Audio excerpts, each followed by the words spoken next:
hindi pa po kumbaga single at the moment. I don't know if God will be bibigyan pa po ako ng pagkakataon, pero meron po akong alaga na isang bata. So parang everybody keeps on asking, sino nang kasama mo? Kumusta ka na? Siguro kasi wala na nga ang tatay, wala na ang nanay. Pero God is good. Sa pamamagitan po ng samahang ito, very instrumental po ang ating mahal na Apo Conching. At ang mga, sabi nga ni, sino ba yun? Si Ate Beng, may mga mami siya, may mga tatay, may mga tito, tita. I gained, lahat po yun na nakuha ko dito po sa Kapatirang Divine Mercy. Nag-iisang anak man ako, hindi ko nararamdaman. Yun pong pagkawala ng tatay at nanay ko, it was filled. Pinunan po ng Panginoon sa pamamagitan po ng Kapatirang Divine Mercy, sa pamamagitan po ng mga payo at mga mensahe ng ating Panginoon sa pamamagitan ng ating mahal na Apo Conching. So forever, I will be grateful po sa samahang ito. Kayo rin po, kung ano man po yung ipapama sa inyo na mga pagsubok, let us just be guided na be inspired. Tulad po ng pagpunta nyo dito araw-araw, let us be inspired kung paano po matatouch ng Panginoon ang ating mga buhay. And in a way, kung nasa inyo po ang Panginoon, wala na po tayong agam-agam. If we follow Him, we believe in Him, wala po magiging problema sa ating buhay. Yun lamang po at maraming salamat. Maraming salamat po, Tita Doke. Napagalak mo naman kami sa iyong pagbabahagi. Napakalaki po ng bahagi mo, Tita Doke. Huwag mo po sabihin na ikaw ay walang, yung hindi tulad ni Tatay Alan. Malaking pasalamat sa Tatay Alan, subalit malaki din ang pasalamat namin sa iyo sapagkat napakalaki po ng bahagi niya simula pa po noon at ngayon. Kaya ang susunod ko pong ibibigay sa inyo ay tunay po na nakamta na po ang lahat sa pagsunod niya sa kalooban ng Ama. At tunay nga pong pinatutuhanan ng Ama nasa dakong ito, kay buti niya, sapagkat ang lahat ay masasabi kong ibinibigay niya sa dakong ito. Talaga pong masasabi kong pinag-uugnay-ugnay niya ang lahat sa dakong ito. May ginagamit siya marunong umawit, marunong tumugtog, mataas ang pinag-aralan, mga yayaman ng mga kapatid, merong wala. Subalit sa Diyos nga po'y pantay-pantay. Subalit ang isa po na ito na pinagkaloob ng Ama ay tunay pong katatagan na hinuhugutan po ng lakas ng bawat isang alagad dito. Sapagkat kay buti ng Ama, pinadama sa Kanya ang super katatagan. Palakpakan po natin ang ating buhay na Diyos para po sa aming Mother of the House. Salamat po, Ama. Bagaman lumalalim ang tanghali, subalit sabi nga, hindi mabubuo ang isang kwento kung walang wakas. Amen po ba yun? Buhay po ba ang Diyos? Kaya mga kapatid, sa napakagandang tema na ibinahagi ng facilitator at ng mga kapatid ko po nagbahagi, nabuo po sa aking kaisipan at alam ko po na ito'y kalooban ng ating Panginoon. Ang pagsunod sa ating Panginoon ay pagtupad natin sa kanyang mga aral. Amen po ba yun? Sapagkat, alam ko po, sa oras na ito, isa lang ang layunin natin bakit tayo naririto. Bakit tayo nagpapakadalubhasa sa pagsunod sa ating Panginoon. Hindi dahil sa material na bagay, hindi dahil sa kayamanan, hindi dahil kung ano ka pa, kundi dahil sa kaligtasan. Amen po ba yun? Kaya hindi tayo maililigtas ng ating kaibigan, hindi rin tayo maililigtas ng ating kapatid, ng ating magulang, o kahit sino pa man, kundi ang makapagliligtas lang sa atin ay ang ating Panginoon at yun ay magagawa lamang po kapag tayo'y susunod sa Kanya. Buhay po ba ang Diyos? Ang pagsunod sa ating Panginoon ay, sabi nga ng mga kapatid ko, hindi ganun kadali. Kapag bilang tao ka. Amen? Kapag nasa pagkatao ka, at hindi ka pa sumusuko sa ating Panginoon, hindi ka talaga magmimithi na sumunod sa Kanya. Bakit? May sarili kang plano, sabi nga ni Mami Beth. Subalit, kapag ang Espiritu ang bumihag sa puso mo, ayaw mo man, susunod ka. Buhay po ba ang Diyos? Amen po ba yun? Sapagkat yun po ang naganap sa amin bilang mga alagad, na sa bawat araw, sabi nga, sino ba ang taong kukuha ng bato ipupukpok sa ulo niya? Wala. Amen? Subalit, sa pagtupad po sa dakong ito at pagsunod sa ating Panginoon, hindi po kami ang gumagawa. Hindi kami bilang pagkatao. Sapagkat kung tatanungin niyo po kami, kung bilang pagkatao, wala pong susunod sa ating Panginoon. Buhay po ba ang Diyos? Bakit? Kung kailan ka sumusunod sa Panginoon, maraming pagsubok. Kaya yan po ang inaayawan ng mga tao. Amen? Ayokong sumunod sa Diyos. Ayokong sumunod sa Panginoon. Kung kailan ako sumusunod, napakarami kong pagsubok. Kaya maraming natatakot. Sa pagsunod sa ating Panginoon, hindi maaaring gaya-gaya. Nakita mo yung kapwa mo, umasenso dahil sumunod sa Diyos, hindi maaaring maganap sa iyo yon. Kailangan magkaroon po tayo ng unique, yung sarili mo na pagtupad sa Diyos na, sabi ko nga, master your peace. Kung ano yung pinagaganap sa iyo ng Diyos para sumunod sa Kanya, yung sa iyo lang, wag mong sakupin yung iba. Buhay po ba ang Diyos? Amen po ba yon? Kaya napakaraming alituntunin ang ibinaba ng ating Panginoon sa pamamagitan ng ating mahal na Apo Kunching upang tayo makasunod sa Kanyang kalooban. At salamat sa Ama, sapagkat kaya napakadali pong nakatupad at sumunod, sapagkat hindi nga po ako may plano, ang Diyos ang may plano. Hindi ako ang may gusto, ang Diyos ang may gusto. Hindi ako ang pumili, ang Diyos ang pumili. Hindi rin ako ang naghanap, ang Diyos ang sa akin naghanap. Buhay po ba ang Diyos? Amen po ba yun? Sa madaling salita, kung ito po ang magiging katangian na ibinibigay ng Diyos sa iyo, aayaw ka ba? Hindi. Kahit sino pa, isipin mo, susundan-sundan ka, sapagkat minamahal ka niya. Hindi lang po ako, hindi lang kami, kundi tayong lahat.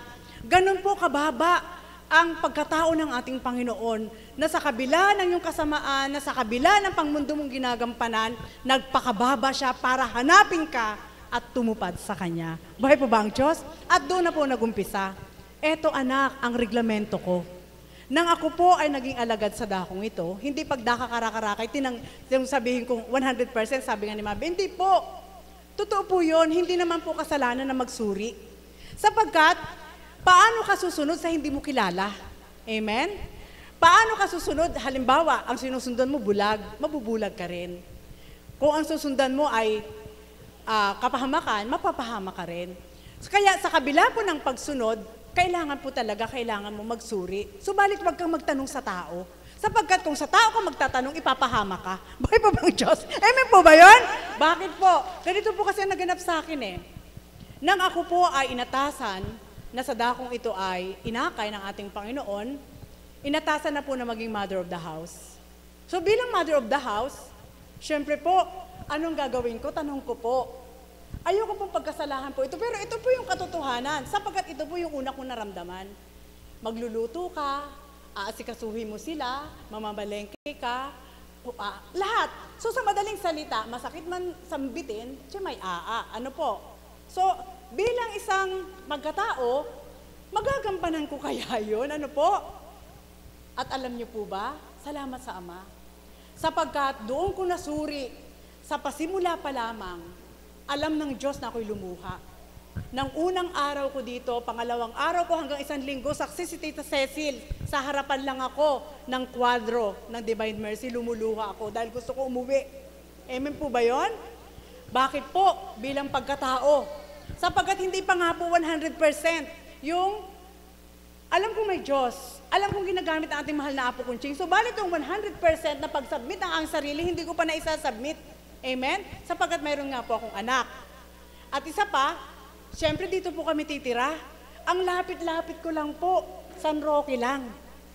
Pwede ko naman pong sabihin na baka pwede namang araw-araw na lang ako pumunta, hindi na ako matutulog. Subalit, ang alituntunin ng banal na espiritu ng ating Panginoon sa katawan nating mahal na Apo Kunching, balang araw, ang mga hinirang ay titira sa dormitoryo. Buhay po ba ang Diyos? Amen po ba yun? Kaya doon po nagsimula.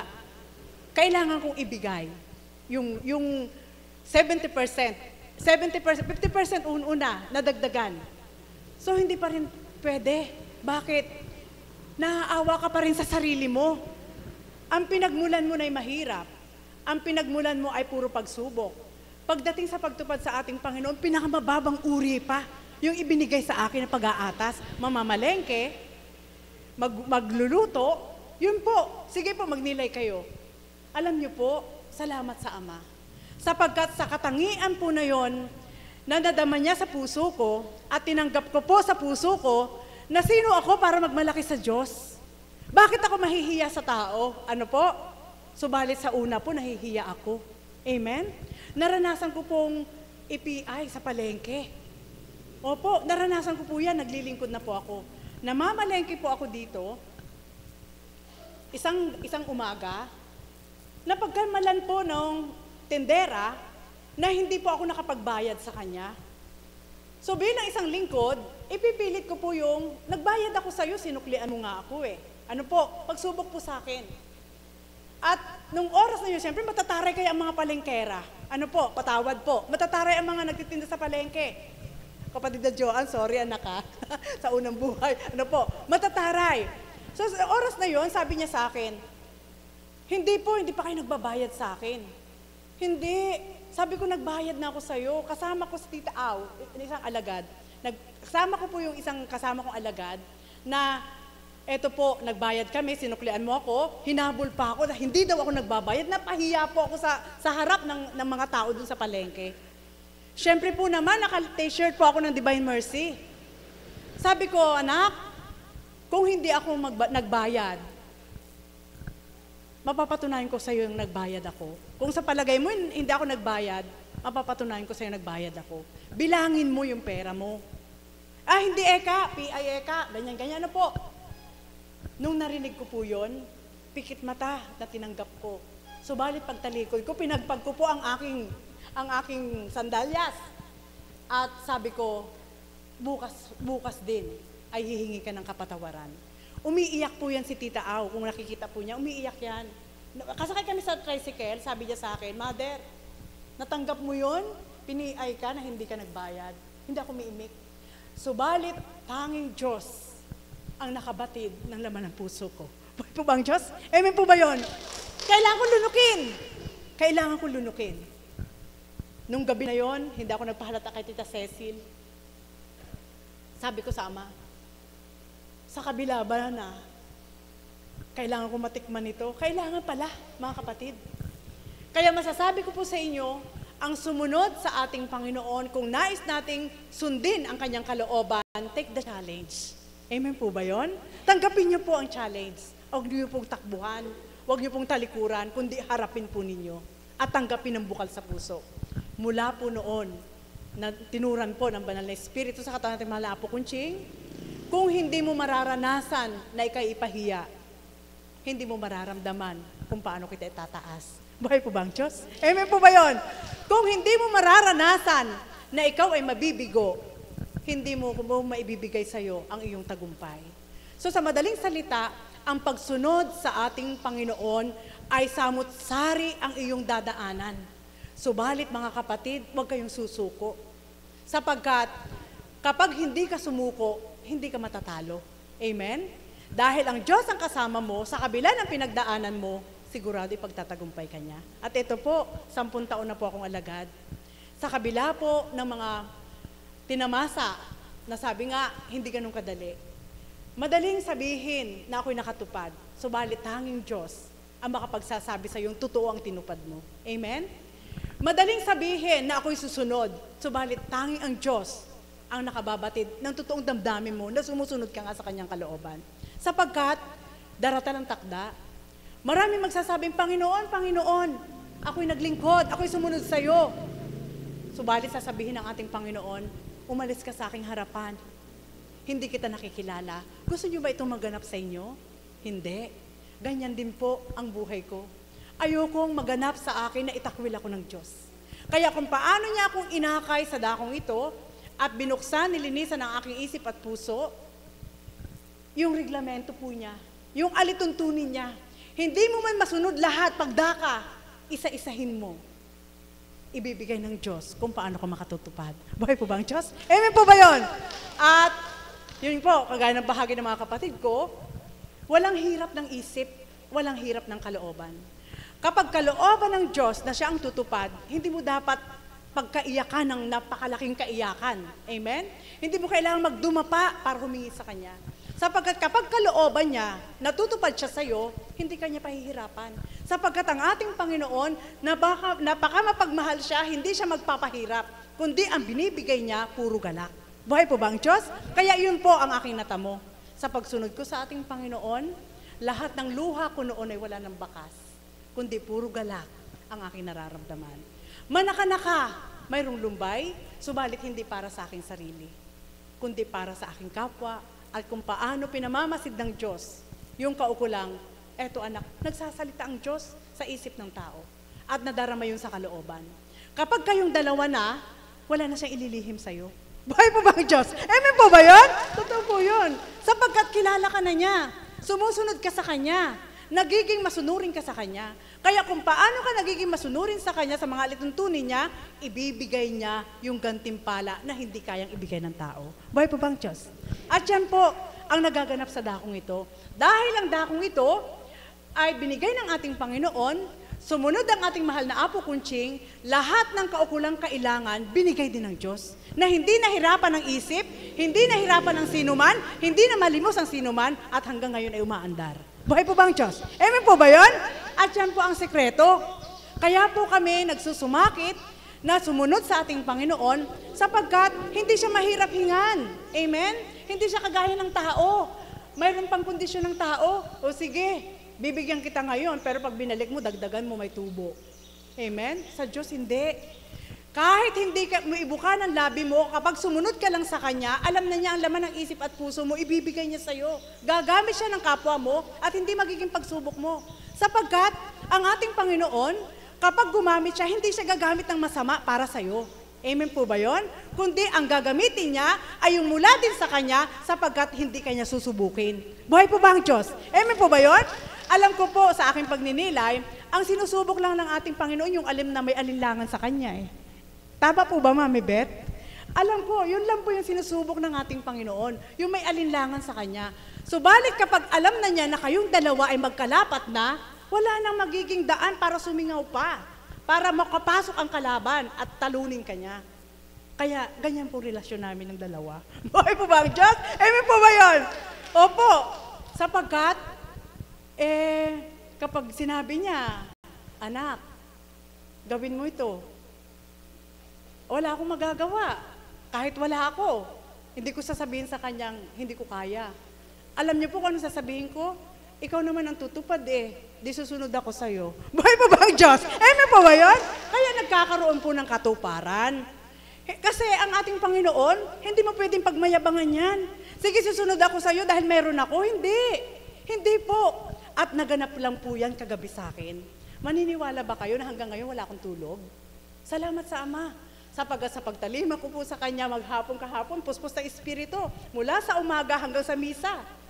At pagdating ko po sa bahay, ang aking dalawang inahin ay nagle-labor. Ano po? Sabi ko, Diyos ko, tuwing uuwi ako, naghahanap ako ng banig para matulog. Sapagkat sinasamantala ko lang, dito lang po ako nakakaupo. Amen? At nakita ko po na ang dalawa ay nagle-labor. Sabi ko, mauuna itong isa, na dapat ay 25 pa, subalit ito na, nagle-labor na. Yung isa 24, dapat bukas, nagle-labor na rin. Sabay po. Subalit alam niyo po ba, nauna po yung 25. Alas 7 pa lang, nag-labor na yung isa. Sa pagle-labor po ng pig, ng baboy, 2 hours lang ang pinakamatagal, kailangan ma-release na po yung mga anak sa loob. Subalit alam niyo po ba, tiningnan ng Panginoon ang pananalig ko sa Kanya. Napakapalad po ng baboy. Sa harapan niya, nagpuri po ako. Sapagkat 7 o'clock pa lang ng gabi, nagle-labor na siya hanggang alas 12, hindi pa lumalabas, iri ng iri. So ako naman po, talaga pong sabi ko, Ama, itong kasama kong ito, na hindi kaganap kilala, paano ko sasambitin sa kanyang nananalig ako na hindi ko nadudukutin? Yung sa loob. Ano po? Sapagkat, syempre po wala naman pong karunungan, kundi ang Diyos. Si kapatid na Marisa na nagkakapon, si kapatid na Marisa nagpuputol ng buntot, si kapatid na Marisa ang mag-inject, sayang po kasi yung bayan. Buhay po ba ang Diyos? Amen po ba yan? Ano po? So, lahat po yung pinag-aralan. Ano po?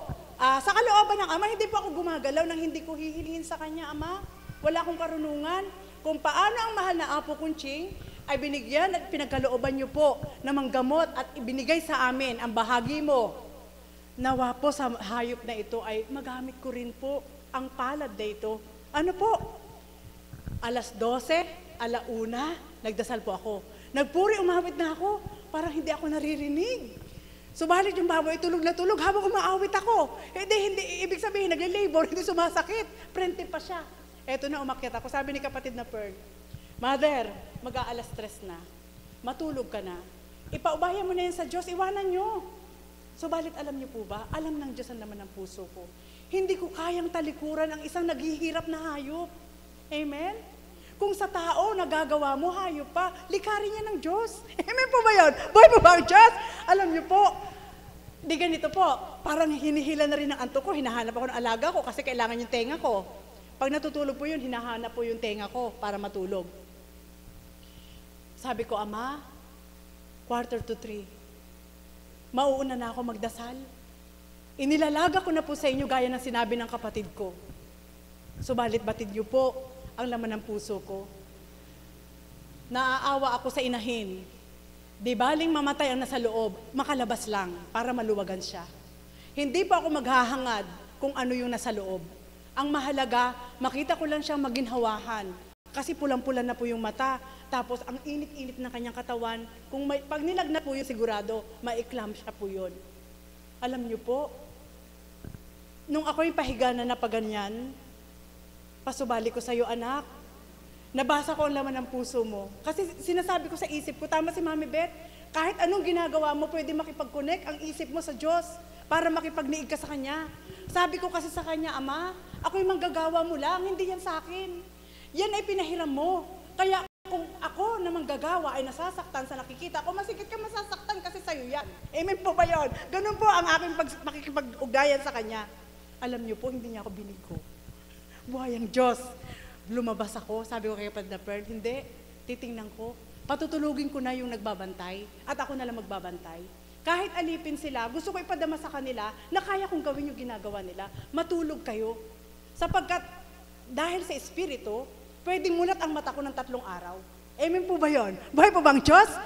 Kaya mulat na mulat, hindi pa po ako natutulog. Mula kahapon hanggang ngayon, 24 hours, mag-ano na po, mamaya, alas 7. Ano na po, 48 hours, 2 araw. Alam niyo po, sabi ko po dun sa nag-aalaga, matulog na kayo. Kasi ayaw ko pong isipin nila na si ate, dinadasalan, hinahaplos, inaawitan. Tapos hindi naman lumalabas yung anak. Ano po? Siyempre po, magkakasala pa po. So balit alam niyo po ba, yun ang naglalaro sa isip nila, nababasa ko eh. Anak, pinagtatawa ng kanilang palihim, pagtalikod mo. Dahil inaawitan mo yung baboy. Subalit alam niyo po ba, sabi ko, Ama, alam ko po na buhay ka na pinaglilingkuran ko. Yan po ang pagsunod sa ating Panginoon na sabi po kasi dukutin ko na eh. Sabi po ng technician, dukutin mo na kapag tumagal. Walang udyok sa akin, nagdukutin ko, Mami. Walang udyok sa akin. At isa pa, paano ko pakikialaman? Hindi ko nakikita yung nasa loob. Ang makakakita lang yun ang Diyos. Amen po ba yun? Kaya sabi ko, Ama, yamang ipinagkatiwala ko na sa'yo. Iiwanan ko na siya. Patutulugin ko na at bukas pagising ko sigurado andyan na. Alam niyo po, doon pa lang ako nakatindig, nangusap na siya. Anak, hindi kita bibiguin. Diyos ko, napasigaw po, yung humugot, lumabas na kaagad yung 2. Buhay pa ba ang Diyos? Amen po ba yun? So sabi ko, matulog na kayo, ako nang bahala. May hiwaga pa rin na ginanap. Dahil sa tagal na nainip sa loob, yung mga nag-uusad na mga baboy, siyempre po, yung pinaka-oxygen nila ay yung malagkit na dumidikit sa kanilang katawan. Kapag yun po ay lumabas lahat, hindi na siya lalabas. Alam niyo po, lumabas po yung mga pig, nakalawit ang dila, nagamit po ang palad, hinaplos, naalala si Apo Kunching, mahal na Apo, ito lang hinaplos mo, sa may spinal hanggang sa pusod, mabubuhay po ang lawit ang dila. Buhay po ba ang Diyos? Amen po ba yun? Nabuhay po. So sa madaling salita, eto na po, pagdating alas 5, dilat pa rin ang aking mata. Hindi lumalabas ang inunan. Hanggang 10:30 kanina. So tumawag ako sa technician. Sabi ko, Kuya Alvin, hindi lumabas ang inunan, anong gagawin ko? Saksakan mo na eka ng pampahilab. Sinaksakan ko na kagabi, walang talab. Alam niyo po, dumulog ako sa Ama, Nananalig ako na hindi magkakaroon ng katuparan nito kapag tao lang. Kahit saksakan ko ito ng pampahilab, naaawa ako sa baboy, ikaw nakakaalam. Alam niyo po, buhay ang Diyos. Pagbaba ko, sabi nung nagbabantay, ate, wala pa po yung inunan. Hirap na po binahin. Alam niyo po, talaga po, sabi ko, nako, pag binenta mo ito sa mga magbababoy, bibilhin lang itong 2,000. Tatanggalin lang po yung pinagdidihan at ibibenta na sa kakain. Subalit salamat sa Ama, sapagkat nabasa niya yung laman ng isip ko, hindi ko sasaksakan. Sabi ko, Ama, hindi ko sasaksakan. Nananalig ako sa kaya mong gawin na mailalabas mo pa kung ano na sa loob. Purihin ang Ama, dakilain siya, may lumabas na isang kulig pa. Siguro na inip. So, patay na po talaga, hindi naabutan. At lumabas na lahat ng inunan. Buhay po ba ang Diyos? Amen po ba yun? Mga kapatid, ito po ay simpleng kwento lang, subalit totoo. Kaya inugnay ko po sa hayop, yung kaukulan na kung paano sumusunod sa ating Panginoon, sa mga bagay na pinatutupad ng ating Panginoon, doon natin nakikita kung gaano siya makapangyarihan. Buhay po ba ang Diyos? Ipagpapalit mo pa ba siya? Siyempre hindi, sapagkat lahat kaya niyang gawin. Sa hayop man, sa tao man, sa kung saan, ano pa man, kaya niyang gawin. At sa madaling salita po, para maging maikli na lang, ito po yung iiwanan ko po sa inyo. Kapag sumunod po tayo sa ating Panginoon, kagaya ng sinabi ng mga kapatid ko nagbahagi, huwag nating titingnan yung sarili natin. Ano po? Naku, susunod ako sa Kanya. At huwag rin natin tignan yung iba. Dumiretso ka lang. Sapagkat minsan po, sa pagtingin natin sa iba, andyan yung tukso eh. Ay, yan, sumusunod doon sa Divine Mercy. Totoo ba kayo? Sasabihin ng kapwa mo. Siyempre, ikaw bilang tao, magdadalawang isip ka. So, sa madaling salita, maging bingi ka, maging bulag ka kung gusto mong tumunod kay Kristo. Buhay pa ba ang Diyos? Kailangan po yun. Maging manhid ang puso mo, maging bulag ang mata mo, maging bingi ang tenga mo sa pagkakasala. Sa lahat ng sasabihin ng tao. Sapagkat, talaga pong mapaparte eh. Kapag narinig ng tenga mo, nakita ng mata mo, at nadama ng puso mo, magiging pagkatao ka eh. Amen? Maglalaban pa yung espiritu sa katawan mo at yung pagkatao mo. Kaya kung susunod po tayo sa ating Panginoon, ito po yung iwanan ko sa inyo, huwag niyo pong pakinggan ang tao. Amen po ba yun? Sapagkat, talaga pong ang ating Panginoon, kapag siya ang sinusundan mo at susundan mo, ibibigay niya sa'yo ang tamang alituntunin.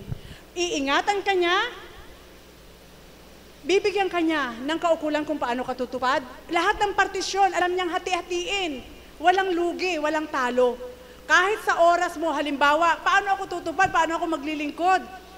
Maghapon yata doon, ibibigay ng Ama sa'yo ang lakas para makagawa ka sa umaga, at hahati-hatiin niya yung oras mo para yung oras niya wag mo nang manakaw. Buhay po ba ang Diyos? Amen po ba yun? Yun po, simple lang po yun. Na kung ito ay may tutupad, sigurado may gagawin yung sinusundan mo. Kaya yan po ang naganap sa buhay ko. Nasabi ko nga, wala nang bakas. Wala nang bakas sa mga masalimuot na mga pangyayari sa buhay. Wala nang bakas doon sa kahinaan sa unang buhay. Wala na rin bakas kung paano yung nabibiguman, subalit may ngiti pa rin sa labi. Amen? Sapagkat ang handog ng Diyos ay tunay na buong buo, at ang handog ng Diyos na sa bawat araw ay hindi niya pinagkait, anak, mahal na mahal kita, maging sino ka man. Buhay po ba ang Diyos?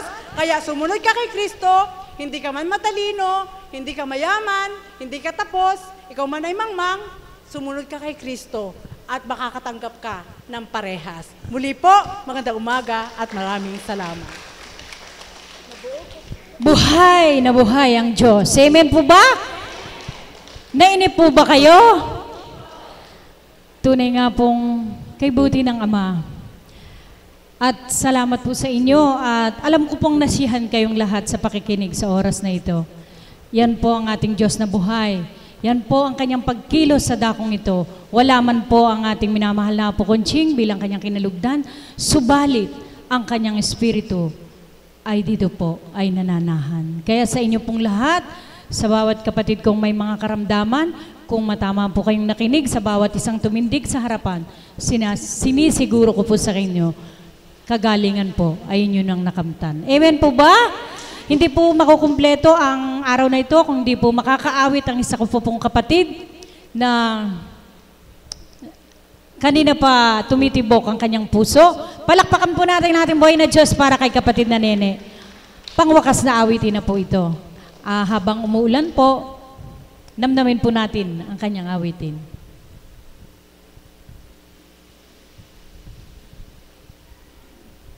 Maraming pong salamat mga kapatid.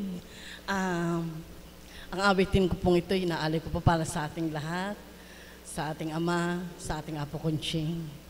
Buhay po ba ang Diyos?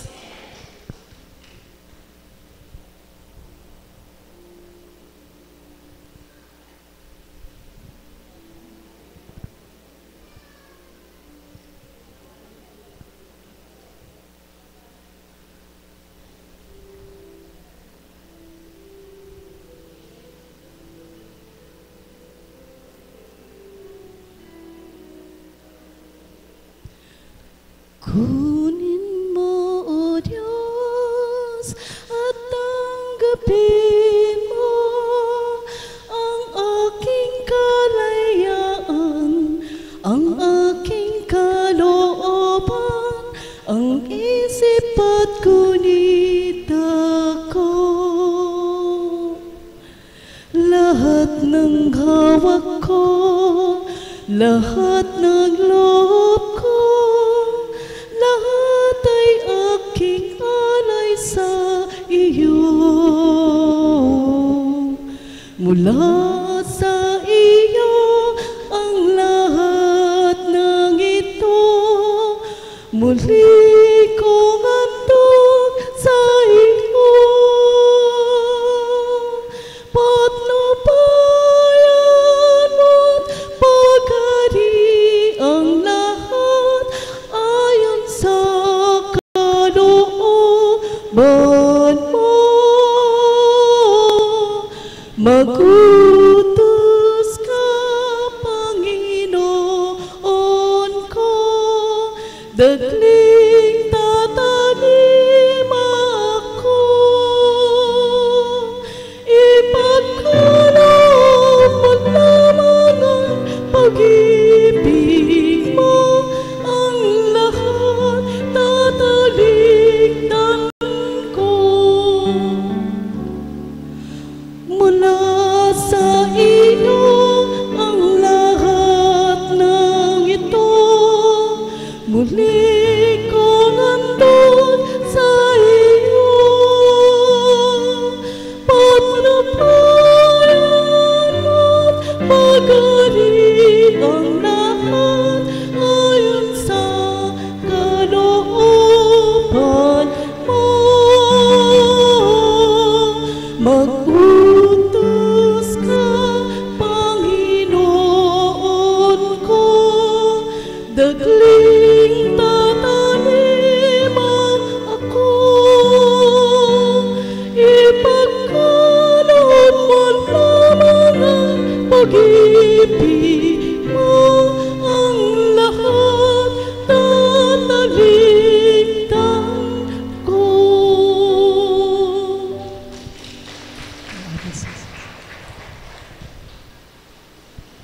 Salamat, mahal na kapatid. Ninamnam niyo po ba ang awitin? Kay sarap po. Tunay nga pong sa pagsunod sa kalooban ng Ama, kailangan pong talikdan natin ang lahat. At para po sa ating pangwakas na panalangin, tinatawagan ko po si kapatid na Rowena.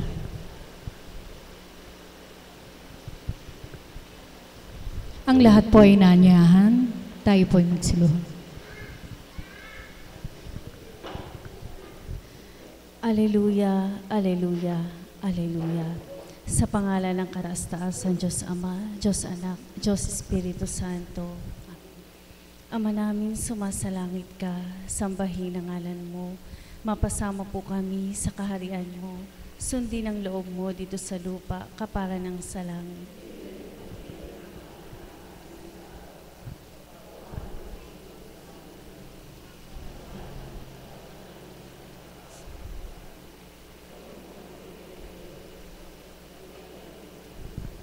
Aba, Santa Maria, napupuno ka po ng grasya, ang Panginoong Diyos ay sumasayo.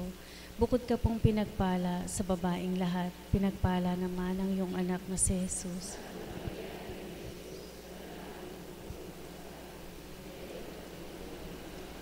Ama namin, sumasalangit ka, sambahin ang ngalan mo. Mapasama po kami sa kaharian mo, sundin ang loob mo dito sa lupa, kapara ng sa langit.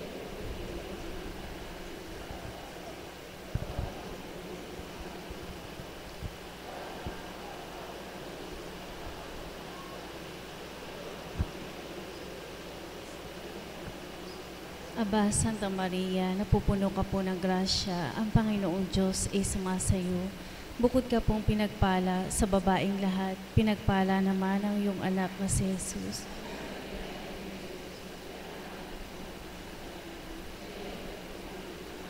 Ama namin, sumasalangit ka, sambahin ang ngalan mo. Mapasama po kami sa kaharian mo, sundin ang loob mo dito sa lupa, kapara ng sa langit.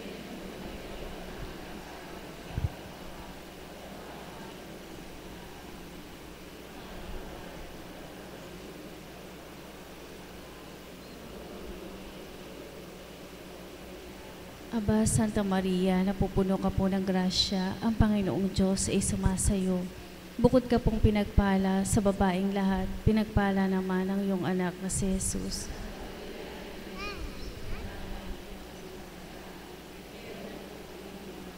Luwalhati sa Ama, sa Anak, at sa Diyos Espiritu Santo.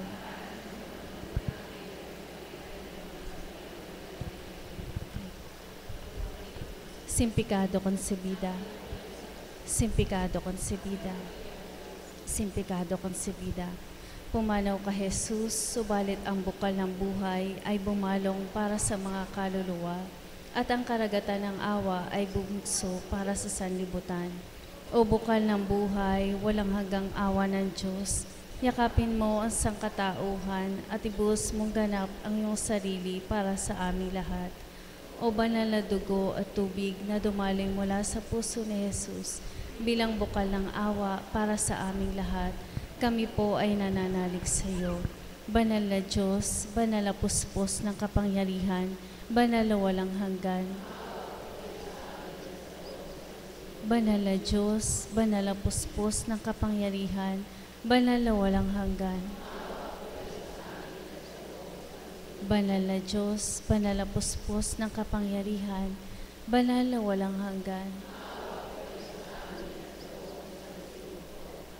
O Jesus, Hari ng awa. O Diyos amang dakila at makapangyarihan, ang aming mga papuri at parangal, pasasalamat sa iyo ay aming inaalay. Sa sandaling ito, Ama, salamat po sa pag-akay at pagtanglaw ninyo sa bawat isa sa amin. Bagamat wala po ang iyong kinalugdan bilang katauhan ng aming mahal na Apo, ay patuloy niyo pong tinatanglawan ng bawat isa upang kamtin ang katatagan, ang katapatan ng pananalig at pananampalataya, bagamat wala ang taong kinalugdan mo, subalit ang iyong banal na Espiritu at ang kanyang katauhan bilang Espiritu Banal ay di nawawalay sa dakong ito. Salamat po, Ama, sa mga nagbahagi at nakiisa, sa mga tumanggap at patuloy na tumatanggap ng iyong mga aral at salita na sa bawat araw ay aming napapakinggan. Salamat po, Ama, sa bawat katauhang tumindig na sa iyong kalooban ay nakatalimang lubusan. Naging inspirasyon ng katauhan ng bawat isa na kung papaano ang kanilang mga isiniwalat, tunay nga na nakapagbibigay sa amin ng liwanag. Nagbibigay sa amin upang tumibay at tumatag ang aming pananalig at pagtitiwala sa iyo. Salamat po, Ama, sa walang sawa mong pangunawa sa bawat isa. Salamat po, Ama, sa walang sawa mong paghahandog na kung paano ang bawat aral na binabahagi ng katauhan na tumitindig ay nagsisilbing inspirasyon sa bawat isa sa amin. Ama, sa sandali pong ito, hinihingi po namin ang iyong banal na bendisyon na kung paano ang buhos ng ulan na sa amin ay dumatal. Inaangkin po namin na ito ay magsisilbing kagalingan ng bawat isang may karamdaman. Magsisilbing liwanag ng mga nadidiliman. Magsisilbing biyaya ng may mga pagkukulang at salat sa buhay.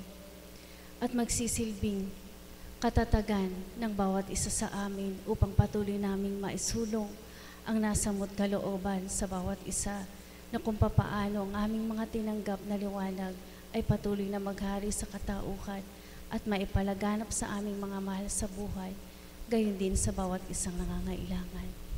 Salamat po sa iyo, Ama. Ang walang hanggang papuri parangal ay binabalik namin sa iyo. Sa pangalan ni Jesucristo na aming Panginoon, sa liwanag at kapangyarihan, patnubay ng banal na Espiritu, sa pagkandili ng mahal na Ina, at sa pangalan ng aming Apo Conching na iyong kinalugdan. Amen. Sa pangalan ng kataas-taasan Diyos Ama, Diyos Anak, Diyos Espiritu Santo.